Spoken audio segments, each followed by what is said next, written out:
Welcome to Lesson 7. This lesson takes place on the Tsukuba circuit in Japan. At roughly 2 kilometers in length, Tsukuba circuit is relatively short. However, if you try for a record time, this circuit is a beast. The purpose of this lesson is not to break any records, it's to give you a good, relaxed look at the course. Again, you'll have plenty of time, so take it as slow as you like and drive cautiously. If you don't brake before corners to bring your speed down, you'll be off the track in no time, leading to disqualification. Once again, try to trace the ideal racing line displayed on the track.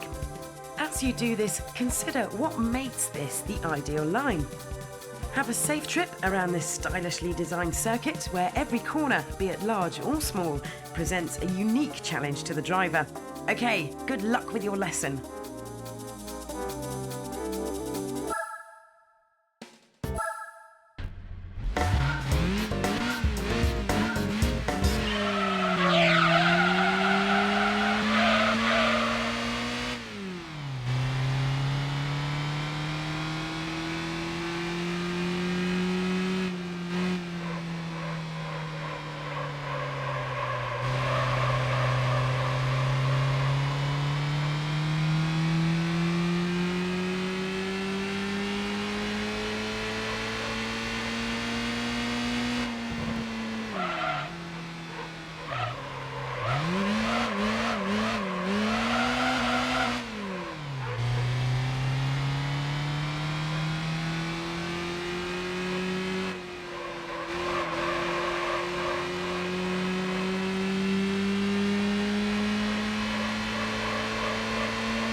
Welcome to Lesson 8. Hopefully you got a good idea in Lesson 7 of what the Tsukuba circuit is all about, because in this lesson you'll use a segment of that circuit. You'll practice cornering on a portion, beginning with the Dunlop Bridge down to the second hairpin corner. A hairpin corner is sharp and long, so controlling your speed is very important. When you near the corner, brake hard and bring your speed right down. If you go too fast, you'll deviate from the ideal line.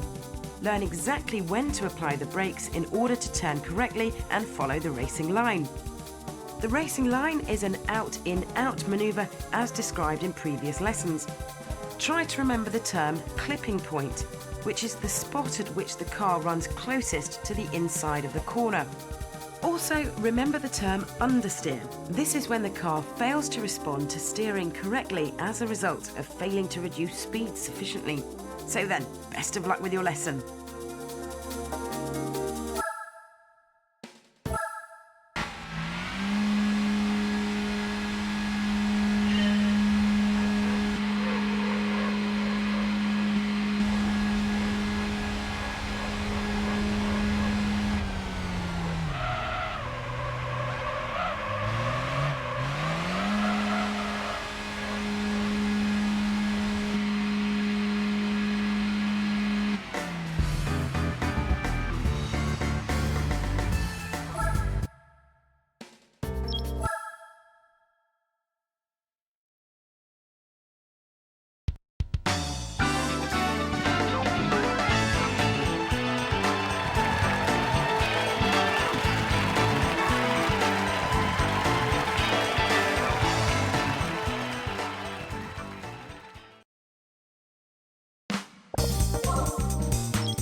Welcome to Lesson 9.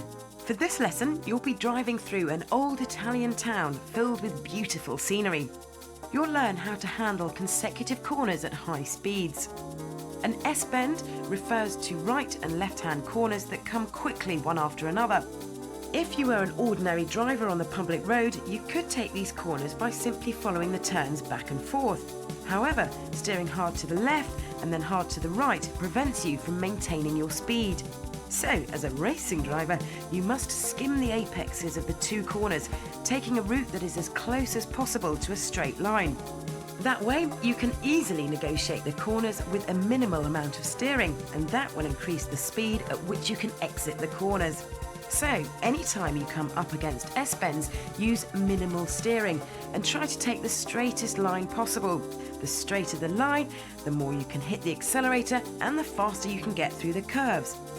Think of it in this way. Minimal steering can straighten out the most twisting of tracks. That's what you should take away from this lesson.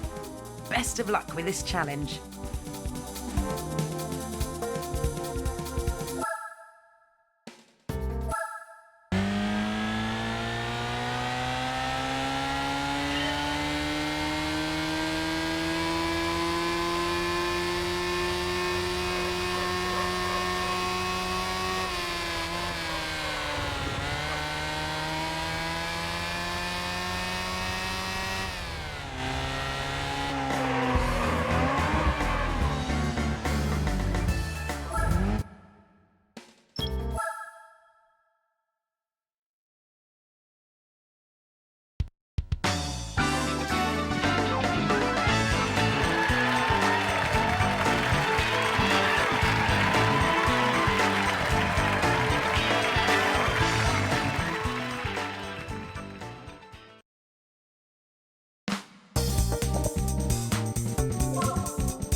Welcome to Lesson 10.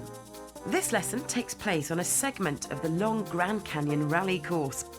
Hopefully you got a feel for driving on a dirt course in Lesson 6. Well, keep that lesson in mind as you learn how to gain further control over the car.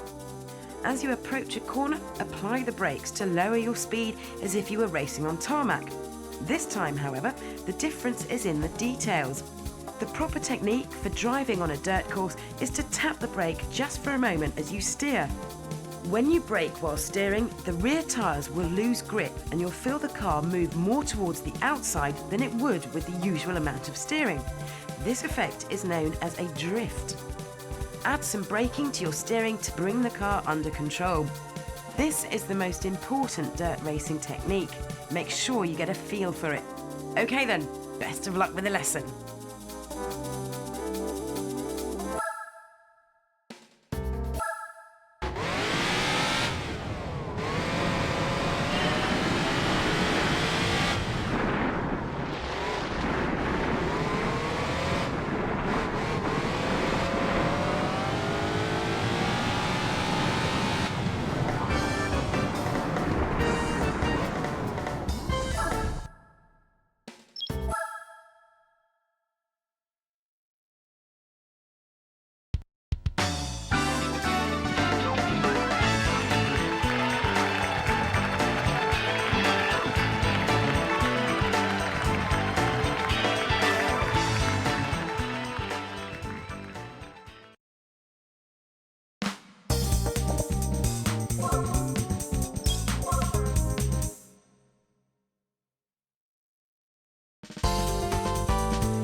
Now it's time for a coffee break. The coffee breaks are bonus stages that use the Gran Turismo driving system and are designed to give you a change in pace. You'll proceed to the next stage whether you pass or not, so there's no pressure.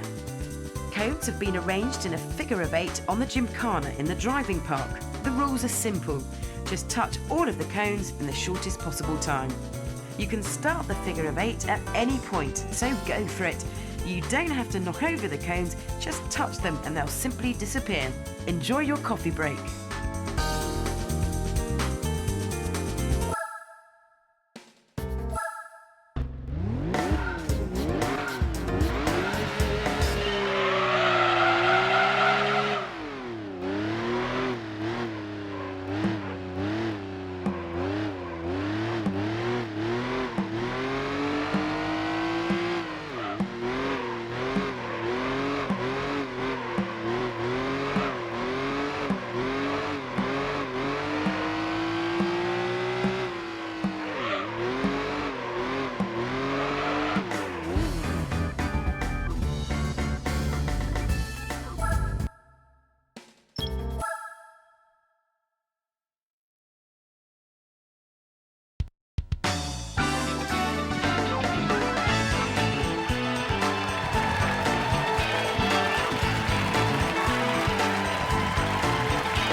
Welcome to Lesson 11.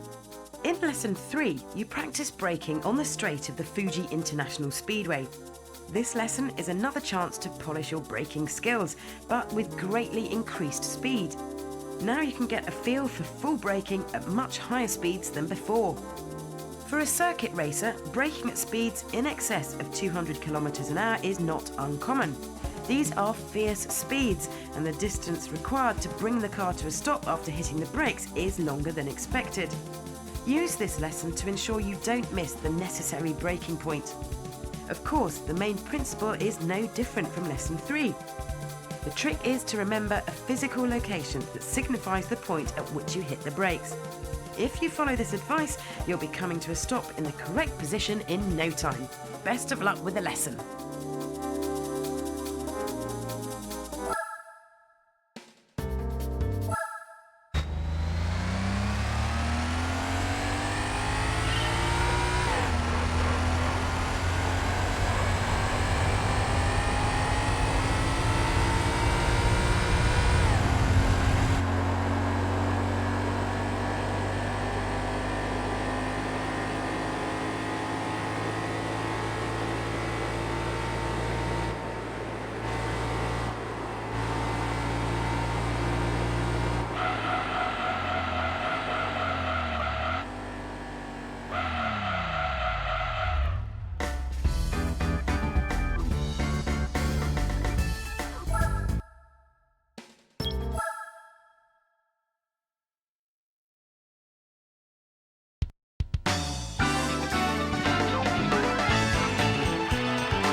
Welcome to Lesson 12. In this lesson, you'll learn how to drive through a series of corners on a different portion of Fuji International Speedway. You'll be practicing on the B corners, a section of track made up of 3 consecutive small bends. Take a look at the ideal line displayed on the track, and you'll notice that one of the lines through the corners does not follow the ordinary out-in-out trajectory. This line is designed to allow for the fastest possible exit from the B corners. This will determine the speed with which you can take the upcoming final corner, and in turn the maximum speed with which you can enter the straight that follows. Racers consider the speed averaged over the entire course, not just the speed of individual corners. So in this lesson you can learn this too. Good luck!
Nice work! You've finished the orange section. Next, try your hand at the blue section.